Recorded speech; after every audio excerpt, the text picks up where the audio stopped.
저주를 받을 거라는 거예요. 그렇다고 하면 이스라엘 백성이 지금 바벨론 포로로 잡혀가서 저들이 험난한 시간을 보내고 있다고 하는 것은 저들이 하나님 앞에 복을 받은 겁니까? 저주를 받은 겁니까? 저주를 받은 거죠. 그러니까 결과적으로 저들이 하나님의 말씀을 지켜 행하지 않았다는 거예요. 하나님의 말씀을 지켜 행했다고 하면 저들의 삶이 바벨론의 70년 동안 포로의 생활, 쓰라린 그러한 경험을 하지 않아도 될 거예요. 그러나 저들의 신명기에서 말씀한 것처럼 복과 저주를 너희 앞에 뒀는데 복 하나님의 말씀을 행하지 않은 것 때문에 저들의 이스라엘 나라가 멸망이 되어지고 이제 포로로 잡혀가게 되어졌다는 거예요. 오늘 다윗이 솔로몬이 왕위에 오르면서 다윗이 죽을 때 솔로몬에게 부탁한 말씀이 어떤 말씀입니까? 우리가 열왕기상 1장을 시작하면서 오늘 성경의 말씀에 보니까 이렇게 기록이 되어져 있어요. 솔로몬이 왕이 되어져서 2장에 보니까 이렇게 말해요. 2장 2절에 내 하나님 여호와의 명령을 지켜 그 길로 행하여 그 법률과 계명과 율례와 증거를 모세의 율법에 기록된 대로 지키라. 그리하면 내가 무엇을 하든지 어디로 가든지 형통할지라.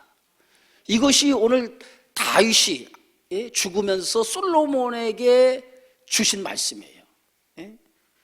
하나님의 명령을 지켜 그 길을 행하라는 거예요. 그리하면 어디로 가든지 형통하게 될 것이다 라고 하나님께서 그 다윗을 통해서 솔로몬에게 말씀을 하죠. 그런데 그 솔로몬이 하나님의 말씀을 받고 이제 왕이 되어서 이제 그 길을 걸어갔다고 하면 그 후손들이 복 있는 삶을 살아가게 되어졌을 겁니다. 그러나 결론을 볼 때는 그들이 그 말씀을 지켜 행하지 않았다고 하는 거예요. 그래서 열왕기서를 통해서 우리에게 보여주는 것이 뭐냐, 왜 이 민족이 이렇게 멸망을 당할 수밖에 없었느냐라고 하는 것을 다시 한번 하나님의 말씀을 통해서 깨닫는 것, 그것이 바로 열왕기서를 통해서 주시는 하나님의 말씀이라는 거예요. 솔로몬이 왕이 되어서 행한 업적 가운데 크게 두 가지 업적을 우리가 들어볼 수 있어요. 하나는 성전 건축, 또 하나는 왕궁을 건축하는 일. 이 두 가지, 솔로몬이 왕이 되어서 행한 업적 가운데 두 가지 업적이에요. 솔로몬이 왕이 돼서 무려 통치의 기간이 몇 년인지 아시죠?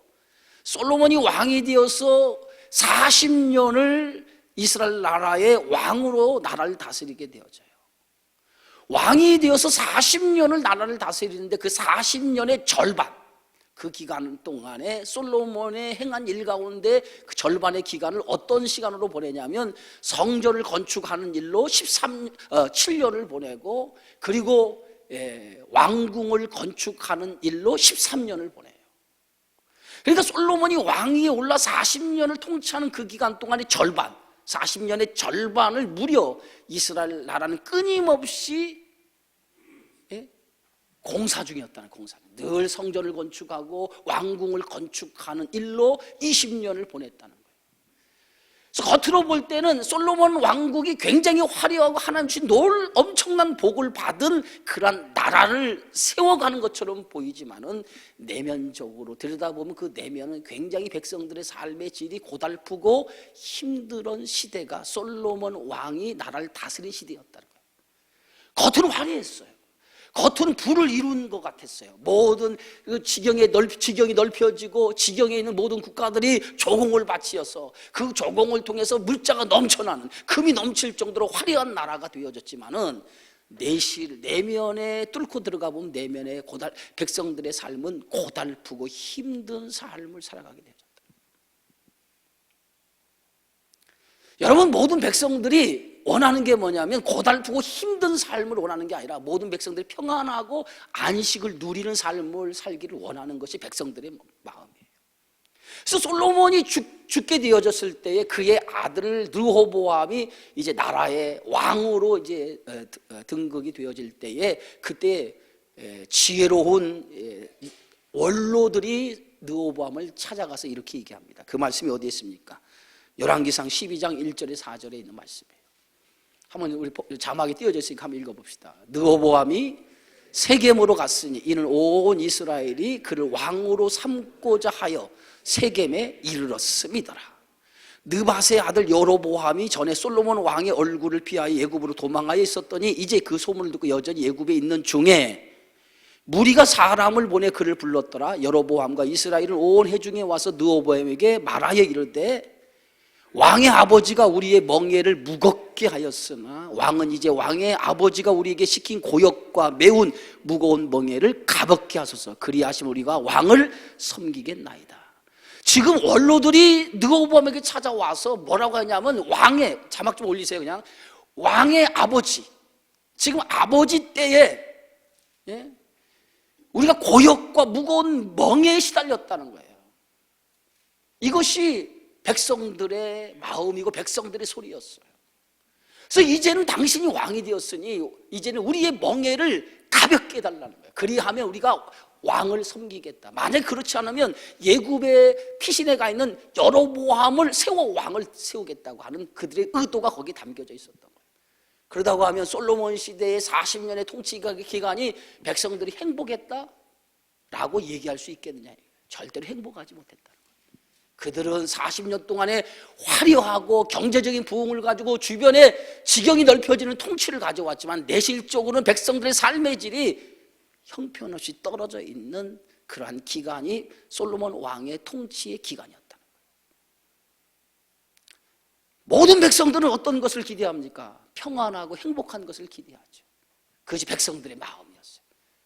이제는 우리가 평안하게 안식을 누리고 살 수 있도록 그런 정치를 좀 해달라고 느호보암에게 부탁을 하지만은 느호보암은 그보다 더한 정치, 더한 채찍으로 내 아버지 때의 정치를 했다면 나는 전갈로 다스리겠다라고 하는 더 강한 정치를 하겠다라고 하는 것들은 결국은 나라가 두 종강으로 딱 나눠지게 되어지죠.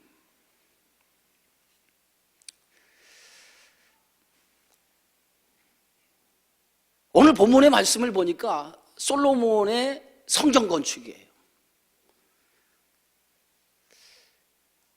정말 하나님께서 솔로몬에게 성전을 건축하라고 하셨을까?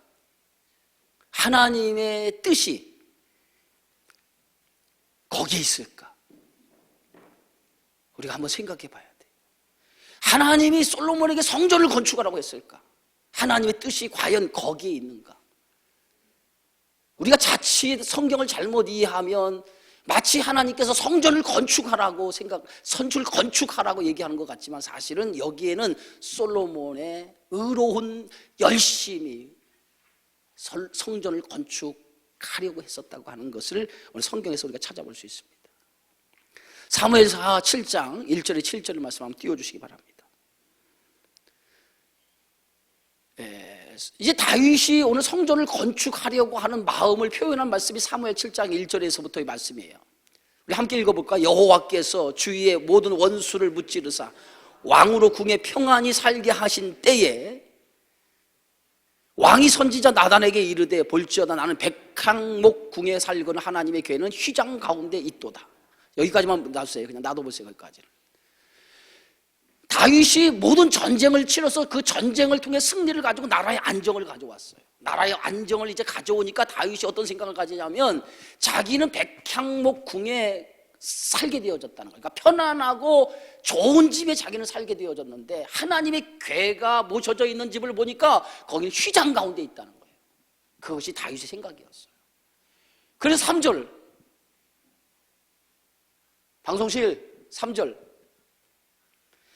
나단이 왕께 이르되 함께 있습니다. 여호와께서 왕과 함께 계시니 마음에 있는 모든 것을 행하소서. 나단이 그렇게 얘기해. 다윗이 자기는 왕궁에 살고 하나님의 궤는 휘장 가운데 있는 것을 알고 그 아픔, 마음이 편하지 않는 마음을 나단에게 하려니까 나단이 뭐라고 얘기하냐면 왕이 가지고 있는 마음대로 행하라고 이렇게 얘기하죠.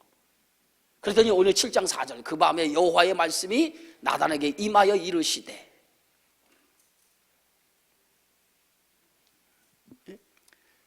하나님의 말씀이 나단에게 임하였다 그랬어요. 그래서 7장 5절 다 같이 한번 있습니다. 가서 내 종 다윗에게 말하기를 여호와께 이와 같이 말씀하시되 내가 나를 위하여 내가 살 집을 건축하겠느냐.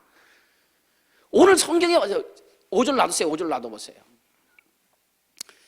다윗이 오늘 성전에서 다윗이 자신을 백향궁에 살고 하나님의 교회는 어디에 모셔져 있어? 휘장 가운데 모셔 있는 것을 보고 그의 마음이 편하지 못한 거예요. 그래서 다윗이 생각하기를 하나님을 향한 마음을 가지고 하나님 앞에 성전을 건축하려고 하는 생각을 가졌다는 거예요. 그런데 그 마음이 그런데 그 마음을 하나님께서 아시고 다윗에게 뭐라고 말씀하시니 이와 같이 말씀하시되 내가 나를 위하여 내가 살 집을 건축하겠느냐. 이게 긍정적인 것 같아요? 부정적인 것 같아요? 예? 다윗을 가리켜 내가 하나님을 위하여 내가 살 집을 건축하겠느냐. 응?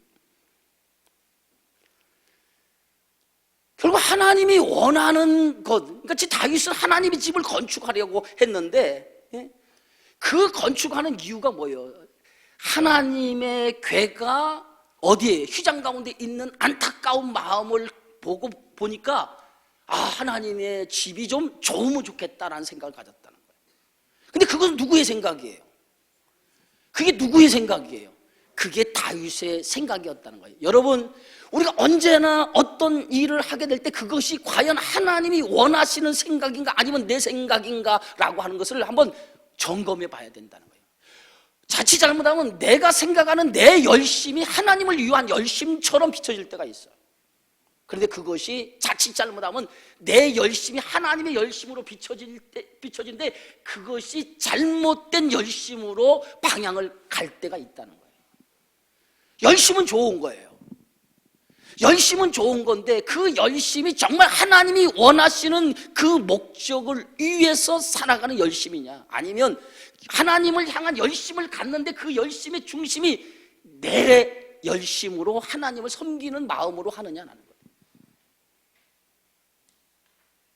대부분 성도들이 나는 하나님 앞에 열심을 다하고 있습니다라고 얘기하는데 그 열심을 다하고 있는 그 열심이 과연 누구를 위한 열심이냐는 거예요. 누구를 위한 열심. 하나님을 위한 열심이냐 아니면 자기 스스로 열심을 통해서 하나님 앞에 인정받고자 하는 열심이냐라고 하는 거예요. 어떤 성도는 열심히 주의 일을 해놓고 나를 알아주지 않는다고 그래요. 내가 그만큼 열심히 했는데 나를 알아주지 않는다는 거예요. 그러면 그 열심히 일을 하는 그 배경에는 자기를 알아주기 위해서 한 열심입니까? 아니면 하나님을 위한 열심이었습니까? 나중에 보면 그 열심은 자기를 알아주기 원하는 열심이었다는 거예요. 근데 그것이 자기는 하나님 앞에 최선을 다했다고 생각해요. 자기를 알아주기 위한 열심을 해놓고 하나님 사람들 앞에 하나님이 자기를 알아주지 않는다는 거예요. 우리가 잘 생각해야 돼요. 열심이라고 해서 다 좋은 게 아니에요. 그것이 과연 내가 원해서 하는 열심이냐 아니면 하나님이 시켜서 하는 열심이냐라고 하는 것을 생각해 봐야 돼요. 내가 열심히 해놓고 그것을 통해서 나를 알아주지 않을 때 실족하고 내가 하나님 앞에 이렇게 일을 해놓고 나를 알아주지 않습니까? 그 신앙은 결국은 하나님을 위한 열심이 아니라 누구를 위한 열심이었어요? 자기 자신을 위한 열심이었다라고 하는 것을 우리가 알아야 돼요. 항상 우리는 그런 것을 우리 자신이 스스로 점검해 봐야 돼. 내가 어떤 기관의 기관장을 맡았다든가 내가 어떤 사명을 맡았을 때 그 사명이 과연 내가 열심히 그 사명을 감당하는데 그 사명에 감당하는 열심이 나를 위한 열심인가 아니면 하나님을 위한 열심인가. 그 다음에 하나님을 위한 열심이라고 한다면 그 열심은 이름도 없이 빛도 없이 하나님을 위해서 섬기는 자세로 일하는 성도가 돼야 돼요. 그것이 진짜 열심인 거예요. 근데 그 일을 통해서 나를 드러내려고 하고 나의 열심을 통해서 하나님이 알아주기를 바라고 사람들이 알아주기를 바라는 마음으로 열심을 한다면 그 열심은 가짜고 그 열심은 하나님이 원하는 열심이 아니라는 거예요. 오늘 솔로몬이 성전을 건축하길 원했어요. 다윗이 오늘 성경의 말씀 사무엘에 있는 것처럼 나는 지금 백향령군에 거하는데 나를 하나님의 집에, 하나님의 교회는 이 휘장 가운데 있었다는 거야. 자기를 비교해 볼 때 하나님이 휘장 가운데 있는 것이 안타까운 마음을 가졌어요. 그 마음은 가득하고 그 마음은 어떤 마음이에요? 좋은 마음이에요. 그러나 그 좋은 마음에 성전을 건축하려고 하는데 성전을 건축해서 하나님을 그 집에 모시겠다고 하는 생각 자체가 다윗의 좋은 마음을 가졌지만 그 좋은 마음이 하나님의 뜻을 알지 못하는 생각이었다는 거예요. 왜 그렇습니까? 하나님이 어디에 집에 가둬놓는 분이에요? 성전을 건축하면 하나님이 그 성전 안에 계시는 분이란 말이에요. 네? 하나님이 성전 안에 계시는 분이란 말이에요. 하나님은 성전 안에 갇혀있는 하나님이 아니죠. 모든 만물이 다 하나님 것인데, 하나님 모든 만물이 다 하나님 것인데 하나님이 어느 집을 줬다고 그 집이 없어서 하나님께서 형편없이 사시는 그런 하나님이 아니라잖아요. 그런데 다윗은 그렇게 생각했다는 거죠.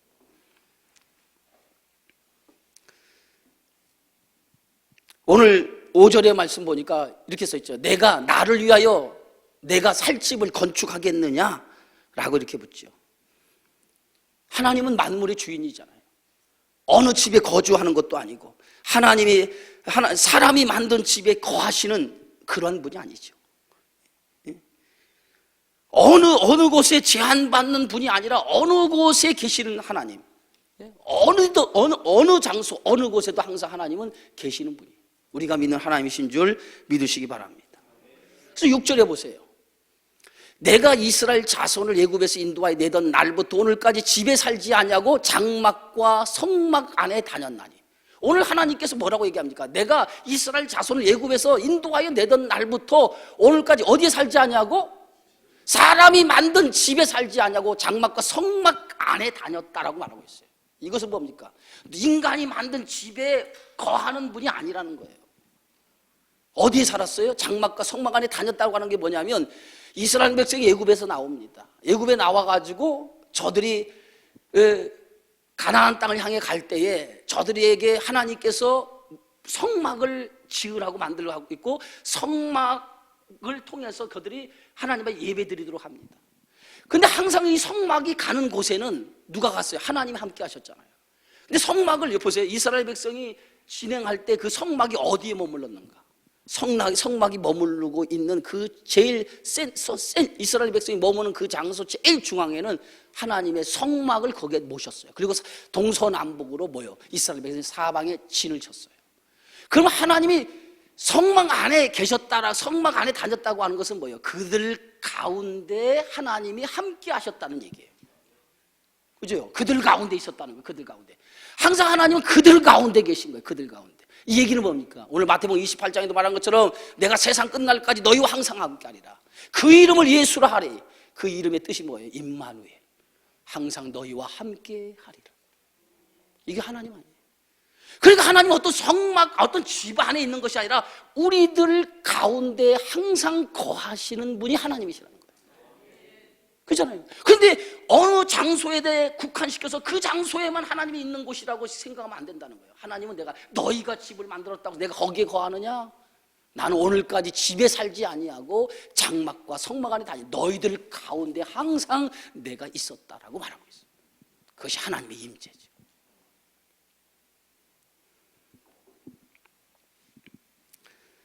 그래서 요한복음 1장 14절에 뭐라고 써있습니까? 말씀이, 따라합시다. 말씀이 육신이 되어 우리 가운데 거하심에 우리가 그의 영광을 보니 아버지 독생자의 영광이요 은혜와 진리가 충만하더라. 말씀이 육신이 되어 어디 가운데 거하심에? 우리 가운데 거하심에. 예수님은 하나님이신데 그분이 말씀이신데 그분이 육신이 되어 이 땅에 오셔서 우리 가운데 거하신다는 거예요. 그래서 그 안에 우리 가운데 거하시는 임마누엘 하나님으로 우리 안에 거하시는 분. 그러니까 우리는 하나님은 어떤 하나님입니까? 항상 우리 안에 거하시는 하나님. 그분이 우리가 믿는 하나님이신 줄 믿으시기를 주의 이름으로 축원합니다. 솔로몬의 성전 건축은 어떻게 시작해요? 오늘 성경의 말씀이 보니까 오늘 이렇게 기록되어 있죠. 오늘 5장에 보니까 솔로몬의 성전 건축의 시작은 뭐냐? 자기의 열심으로 하나님의 전을 건축하려고 하는 마음을 갖게 되었다고 하는 것이죠. 그래서 오늘 사무엘하 7장 11절 13절 한번 읽어봅시다. 사무엘하 7장 11절 13절 자막을 띄웠어요. 자, 한번 읽어봅시다. 자막에 보니까 전에 내가 사사에게 명령하여 내 백성 이스라엘을 다스리던 때와 같지 아니하게 하고 너를 모든 원수에게서 벗어나 편히 쉬게 하리라. 여호와가 또 내게 이르니 여호와가 너를 위하여 집을 짓고, 하나님이 그랬어요. 네가 나의 집을 짓는 것이 아니라 내가 너를 위해서 집을 짓겠다고 그래요. 네가 나를 위해서 집을 짓는 것이 아니라 내가 너를 위해서 집을 짓겠다는 거예요. 그 집이 뭐예요? 12절 내 수완이 차서 내 조상들과 함께 누울 때 내가 내 몸에서 날 씨를 내 뒤에 세워 그의 나라를 견고하게 하리라. 인간이 세운 집에 하나님이 거하시는 것이 아니라 하나님이 우리를 위해서 집을 짓는데 그 집이 영원히 살 집을 예비하겠다. 그 집을 위해서 누구를 보내시겠다는 거예요? 다윗의 씨를 통해서 그의 나라를 견고하게 하리라. 다윗의 씨가 누굽니까? 이 땅에 보내실 예수 그리스도를 통해서 영원한 집을 세우겠다는 거예요. 그것이 오늘 주님의 하나님의 말씀이었어요. 인간이 세운 성전이 언제 한 번이나 옳게 세워진 적이 있습니까? 예? 솔로몬 성전도 무너지고 헤롯 성전도 무너지고 다 해파되잖아요. 예수님께서 유대인들 향해서 뭐냐, 내가 이 성전을 헐겠다 그랬어요. 헐겠다. 이 성전을 헐겠다. 얼마나 오랫동안 지은 성전입니까? 그런데 예수님이 이 성전을 헐고 내가 사흘 만에 성전을 짓겠다고 그랬어요. 그들은 성전이 뭐야? 하나님이 거하시는 거룩한 전이라고 생각했어요. 그런데 하나님은 그 성전을 헐겠다고 얘기했어요. 헐고 내가 사흘 만에 이 성전을 짓겠다고 했어요. 그럼 예수님이 말하는 성전의 개념이 뭡니까? 건물입니까? 건물을 가리키는 게 성전입니까? 성전은 건물을 가리키는 게 아니에요. 성전은 예수님의 몸 자체가 성전이에요. 몸, 그리스도의 몸이 바로 성전인 줄 믿으시기 바랍니다. 너희가 하나님의 성전인 것을 알지 못하느냐? 어찌 성전된 너희를 창기의 소굴로 만들 수 있느냐? 우리가 하나님의 성전이라는 거예요. 왜 성전입니까? 하나님이 거하시는 곳이기 때문에 성전인 거예요. 성전이라고 하는 건 건물이 아니라 어떤 집을 가리키는 것이 아니라 하나님이 거하시는 장소가 성전인 거예요. 그러다고 하면 뭐예요? 하나님이 어디에 계셔요? 우리 가운데 하나님이 계시는 줄 믿습니다. 그래서 두세 사람이 모인 그곳에 내가 너와 함께 하겠다. 왜? 성전인 성도들이 모여있는 그곳에 반드시 하나님이 함께 하시는 거예요. 그렇다고 하면 내가 하나님을 믿는다면 그 안에 누가 계셔요? 하나님이 계시기 때문에 내가 뭐예요? 성전이에요. 내가 성전이에요. 내가 하나님의 성전이에요. 하나님을 모시고 있기 때문에. 그런데 우리는 뭐예요? 하나님을 모시고 있기 때문에 성전은 뭐예요? 하나님의 하나님은 거룩하기 때문에 거룩한 하나님을 모시는 곳이 성전이에요. 그래서 우리가 거룩하지 않으면 언제나 하나님은 뭐예요? 떠나버려요. 왜? 내가 더럽기 때문에. 하나님은 거룩한 곳 아니면 거하지 못해요. 그래서 우리가 성전을 어떻게 깨끗이 해야 되죠. 근데 저들의 성전은 어떤 성전이었습니까? 이스라엘 백성들이 지금 하나님을 제사 드리고 예배하는 그 성전은 어떤 성전이었습니까? 그 성전은 온갖 부패가 만연되는 곳이 성전이었어요. 예수님이 6월절 이제 십자가를 지기 위해서 예루살렘에 올라가는데, 올라가서 예수님께서 성전에 들어가다 보니까 성전에 뭐 하는 사람이 가득해요? 돈 바꾸고 장사하는 사람이 가득했어요. 뭘 위해서? 제사를 드리기 위해서, 그 제물을 사기 위해서 돈을 받고. 그래서 그 당시에는요, 흩어졌던 유대인들이 1년에 3번 큰 절기가 되면 하나님 앞에 와서 제사를 드리기로 되어 있어요. 근데 그 6월절 절기가 되어지면 모든 흩어졌던 유대인들이 하나님 앞에 제사를 드리기 위해서 예루살렘 성전을 찾아옵니다. 그래서 그들이 뭡니까? 성전 안에서 제물을 돈 주고 사는 거예요. 근데 성전 안에서 제물을 돈 주고 살 때에 그냥 우리가 흔히 쓰이는 돈 가지고 제물을 살 수 없게끔 되어 있어요, 법이. 오직 제물을 살 수 있는 그 돈은 어떤 돈으로만 통용됐냐면 성전 안에서만 통용되는 돈이 있어요. 성전 안에서만. 밖에서는 모든 사람들이 돈이 통용이 되지만 성전 안에서는 그 돈을 쓸 수가 없어요. 반드시 성전 안에서 쓰는 돈이 있어요. 그걸 세겔이라고 그래요, 세겔. 그래서 밖에서 쓰는 돈을 가지고 성전에 쓰는 돈으로 바꿔야 돼요. 그러면 이걸 뭐라고 얘기하죠? 이걸 뭐라고 해요? 바꾸는 것을 환전이라고 얘기해요. 환전이라고 그래요. 환전. 돈을 바꾸는 행위. 그러면 보세요. 밖에서 쓰는 돈을 성전 안에 들어와서 성전에 쓰이는 돈으로 바꿀 때 이 바꾸는 과정에서 뭐가 생겨요? 환전이 이루어질 때 뭐가 돼요? 차액이 생긴 차액이. 이 차액, 이것이 굉장한 차액을 남기도록 되어 있어요. 예를 들어서 내가 100원을 가지고 성전에 와서 재물을 사는데 이 100원을 가지고 재물을 사는데 100원의 그 100원만한 가치를 성전에 들어와서 3개를 사는데 100원의 가치만큼 똑같이 1대1로 주는 것이 아니라 100원을 주면은 50원을 주는 거예요. 그럼 50원은 누가 먹어요? 50원을 누가 먹어요? 성전 돈을 바꾸는 장사꾼이 50원을 떼먹어. 그럼 50원을 장사꾼이 다 먹느냐? 그 중에 반절을 누구한테 맡겨? 제사장에게 받죠.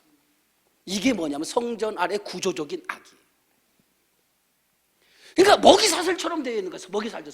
성전에는 거룩한 하나님이 거하시는 곳인데 하나님이 거하시는 그 곳이 어떤 곳이 돼요? 세상처럼 타락한 곳이 되어졌어요. 장사치 소굴이 돼가지고 오직 세상의 가치가 교회 안에 성전 안에 가득 메워서 타락하기 이를 데 없는 곳이 되었어요. 그래서 제사장이 타락하고 백성들이 타락하고, 그러니까 하나님 보시기에 그게 좋아 보여요? 어찌 내 집은 만민이 기도하는 집인데 너희가 어찌 기도하는 집을 뭘로 만들었다? 강도의 소굴로 만들었다는 거예요. 강도의 소굴. 가난한 사람들이 성전에 와서 재물을 드리기 위해서 재물을 사는데 그 가난한 돈 가지고 재물을 사기 위해서 왔는데 그나마 그 돈까지도 착취하고 그 돈까지도 갈취했다는 거예요. 그것이 뭐예요? 당시 종교가 타락한 모습이었다는 거예요. 그러니까 예수님께서 그 성전에 들어가서 성전에 장사하는 사람, 돈 바꾸는 사람을 둘러엎어서 예수님이 다 채찍으로 쫓아내버리잖아요. 내 집은 그런 집이 아니라는 거예요. 성전은 어떤 집이에요? 성전은 하나님이 거하시는 거룩한 곳이라는 거예요. 거기에 세상의 가치와 세상의 것으로 가득 채워져 있는 그러한 곳이 되어서는 안 된다. 그렇다고 하면 그 성전은 오늘날 보여지는 성전을 가리키지만은 보이지 않는 성전은 누구냐? 우리 자신이에요. 우리 자신 안에 세상의 가치, 세상의 것으로 가득 채워져 있다면 그것은 하나님께서 어찌 내 집을 만민이 기도하는 집으로 만들지 못하고 너희가 강도의 소굴로 만들 수 있느냐? 우리 성전을 향해서, 우리의 몸을 향해서 예수님께서 채찍질하는 하나님의 말씀인 줄 믿으시기 바랍니다. 그래서 우리의 자신을 어떻게 만들어야 돼요? 거룩한 하나님이 거하시는 전으로 세상의 가치와 세상의 것들이 우리 안에 들어오지 아니하고 오직 하나님의 거룩함을 이루며 살아갈 수 있는 사람으로 우리 자신을 가꾸어 나가야 될 줄 믿습니다. 이게 참된 성전의 가치가 여기 있는 거예요. 그런데 지금 솔로몬은 성전을 건축해서 자기의 열심을 가지고 하나님의 집을 져서 그 집을 통해서 하나님을 가둬놓으려고 하죠. 그러나 하나님은 거기에 머물고 계시지 않아요. 마치 이런 거예요. 이스라엘 백성이 이제 예굽에서 이제 가나안 땅에 들어가요. 가나안 땅에 들어가서 이제 저들이 이제 정착하고 살게 될 때에 이제 주변의 나라가 어떤 그 나라의 형태를 띄웠냐면 이제 왕을 세워서 왕정 정치의 시대가 되어졌어요. 그때 이스라엘 백성들이 이제 뭐예요? 우리도 주변의 나라처럼 뭘 요구하죠? 왕을 달라고 요구를 해요. 근데 이미 하나님께서 그걸 예견했어요. 저들이 이제는 왕을 달라 할 것이다. 그때 왕을 달라고 하면 몇 가지를 금하라고 그랬어요? 3가지를 금하라고 했어요. 첫 번째, 병마를 많이 두지 말고. 두 번째, 은금을 많이 두지 말고. 세 번째, 여자를 많이 두지 말고. 세 가지. 여러분, 이것은 너희가 왕을 세울 때, 3가지 왕을 세울 때에 3가지를 왕으로 하여금 금하도록 하라고 하는 하나님의 말씀이었어요. 그럼 3가지를 금하는 이유가 뭐예요? 세상의 가치, 세상의 것으로 이 나라가 움직이지 않도록 하라는 거예요. 왜? 이 나라는 누구의 나라예요? 하나님이 세우신 하나님의 나라이기 때문에. 세상의 가치로 움직이는 나라가 돼서는 안 된다는 거예요. 이미 하나님께서는 이스라엘 백성이 왕을 요구할 걸 알았기 때문에 너희가 왕을 요구하거든 3가지를 금할 것을 하나님께서 말씀을 했어요. 그래서 정말 시대가 흘러서 저들이 뭘 요구하죠? 우리에게도 왕을 주소서 했어요. 자, 그러면 왕을 달라고 했을 때 왕을 세우는 것이 하나님이 원하시는 뜻이었을까요? 하나님이 원하시는 뜻이에요? 그럼 어디에 하나님의 뜻이 있어요? 왕을 요구할 때 왕을 세워달라고 하는 것이 하나님의 뜻이 아니고 백성들의 요구였어요. 백성들의 간절한 요구였어요. 그래서 하나님께서 뭐예요? 그것을 어떻게 하죠? 백성들의 요구를 받아들이죠. 허락하죠. 마치 솔로몬이 성전을 줘야 됩니다. 내 집은 백향연구에 살고 하나님의 집은 이렇게 휘장 가운데 있는데 하나님 집을 건축해야 됩니다. 이것이 하나님의 뜻은 아니지만은 솔로몬의 마음이 하나님의 집을 원하니까 하나님께서 허락한 것이지 하나님의 뜻이 거기에 있지 않다는 거예요. 이해가 되시면 아멘 하세요.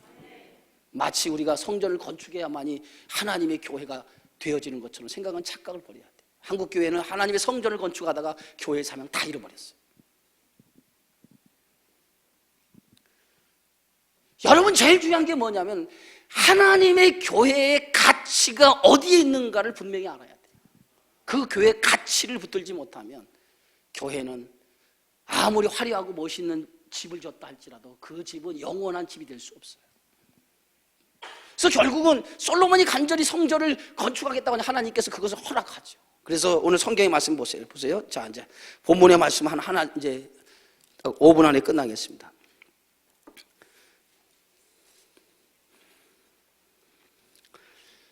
자, 우리 한 구절 더 보고 할까요? 네, 사도행전 7장 46절 50절. 사도행전 7장. 신약성경.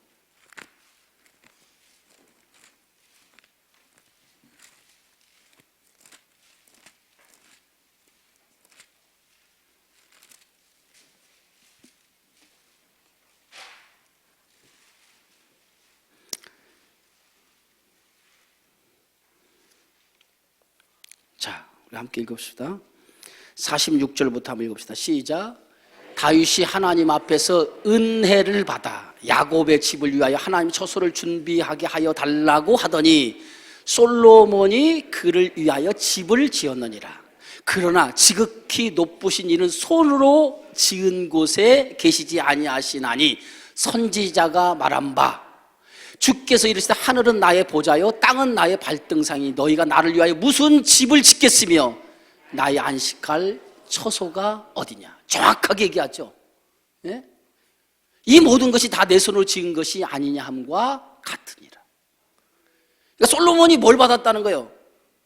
은혜를 받았는데 은혜 받으니까 건축해야겠다는 거예요. 은혜 받으니까.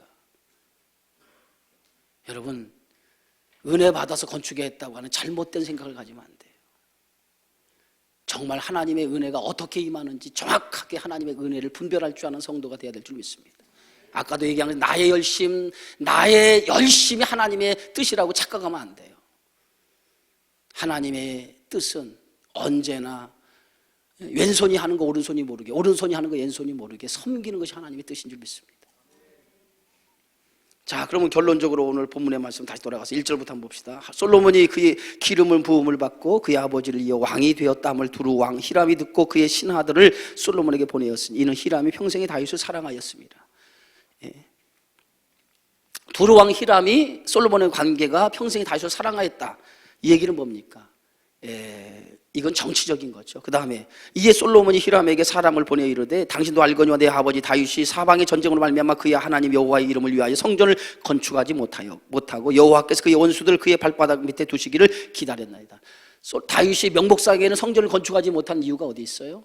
피를 많이 흘려서 성전을 건축하지 못했다고 생각을 하죠.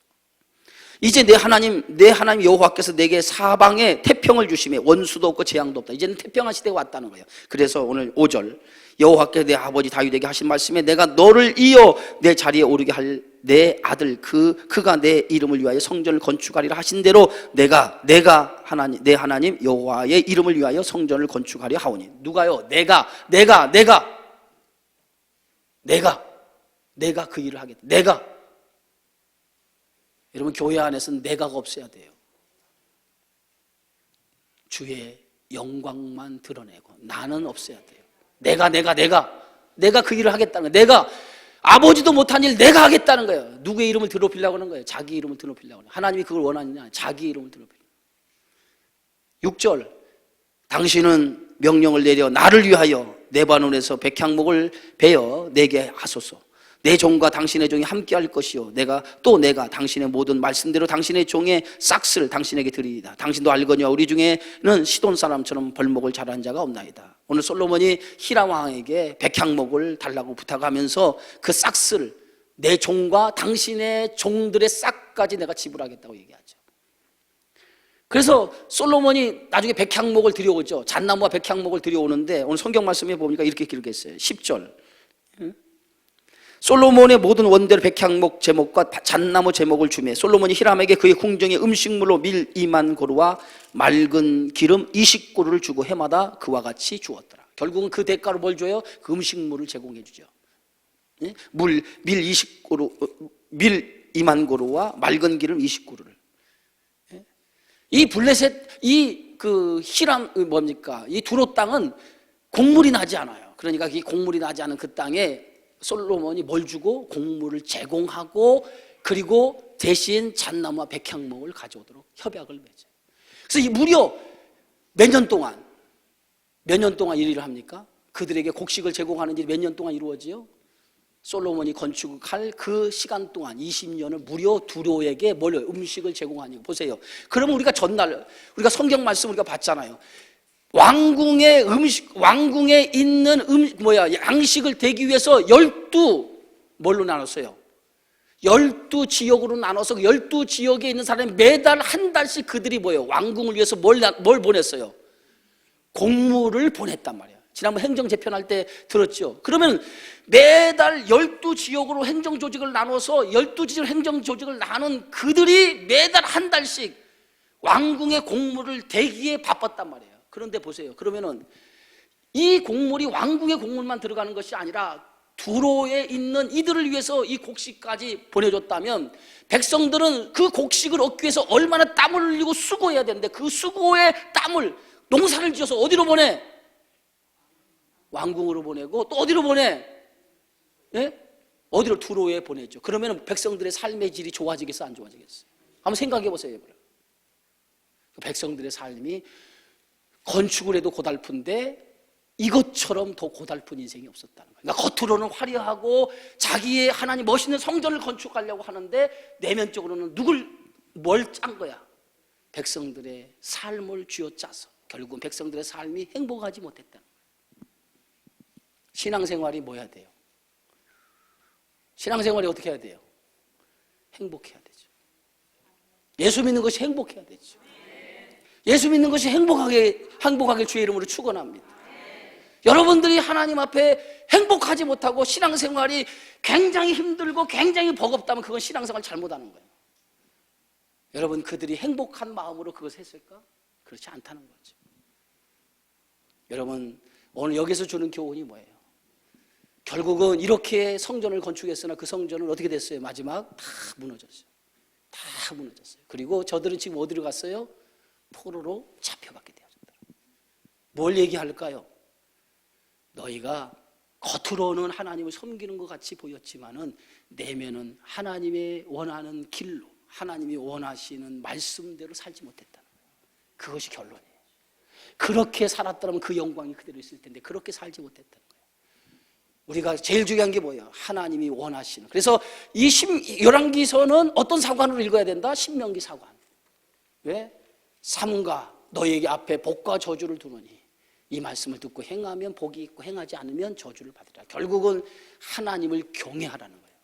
하나님을 경외하지 못하고 인간의 방법을 가지고 살아가면 그 인생은 망할 수밖에 없고 그 나라도 망할 수밖에 없다는 거예요. 우리의 인생이 잘 되기를 원하십니까? 여러분 인생이 잘 되기 원하십니까? 잘 되기 원하신다면 하나님만을 경외하는 믿음을 가지고 살아가시기를 주의 이름으로 축원합니다. 하나님 감사합니다. 우리의 인생의 모든 걸음이 하나님의 손에 있음을 깨닫게 하여 주시사 하나님의 영광을 위해서 사는 자는 결코 망하지 아니하고 하나님의 뜻을 붙들고 사는 자는 결코 하나님께서 그 이름을 세상 사람들에게 짓밟히는 이름으로